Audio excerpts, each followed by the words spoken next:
Commissioner Hyderabad seven पहुंची लाल शहबाज कलंदर जे उर्स मुबारक के हवाले से इंतजामन जो जायज़ो वरतो है।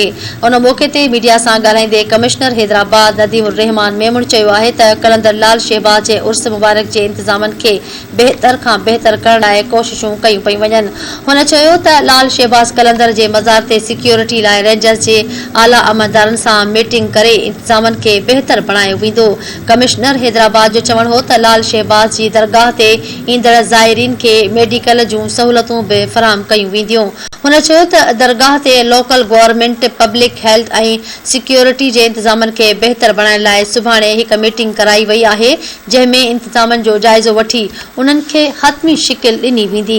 कमिश्नर हैदराबाद नदीम रहमान चयो त दरगाह लाल शहबाज जो मेलो ज़रूर मुनक़िद करायो वेंदो। कोरोना SOPs ते भी मुकम्मल अमल करायो वेंदो। हुन चयो त कोशिश आहे त लाल शहबाज जे मेले जे इंतजामन के बेहतर खां बेहतर बणायो वञे त जीअं ज़ाइरीन खे हर क़िस्म जी सहूलत मिली सघे।